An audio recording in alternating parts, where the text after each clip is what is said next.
যে গুরুসদয় দত্ত যে ব্রতচারী সমিতি প্রতিষ্ঠা করেছিলেন এবং রানীবেশের মৃত্যুকে যিনি নিয়ে এসেছিলেন, রিভাইভ করেছিলেন বলা যায়, হারিয়ে যাচ্ছিল তো এই শিক্ষকগুলো, রিভাইভ করেছিলেন, সেই ব্রতচারী সমিতিতে উনি একদম শুরু থেকে রয়েছেন এবং এখনো উনি রয়েছেন। মানসিংহ কে ছিলেন? তারপরে সেনাপতি মানসিংহ বাংলায় যুদ্ধ করতে আসছে, বড় অদ্ভুত ব্যাপার। তার সঙ্গে প্রতাপাদিত্য, দক্ষিণ 24 পরগনার বিখ্যাত রাজা, 52,000 ঢালি সৈন্য ছিল তার পদাতিক বাহিনী।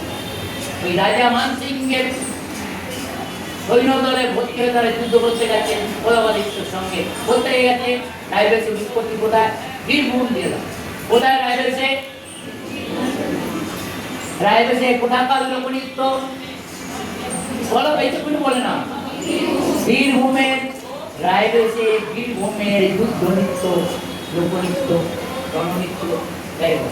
রোজ কিছু শিখবো, রোজ কিছু শিখবো, রোজ দোষ ছাড়বো, সুসবুলিটি সুসবুলিটি হাসো হাসো হাসো হাসো বাবা আ বাবা আ সুসবুলিটি। সুসবুলিটি।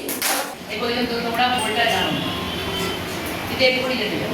এরপরে কি করলে?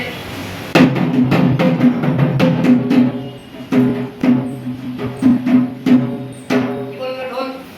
আমরা দিদিরা দিদিরা দিদিরা দিদিরা তা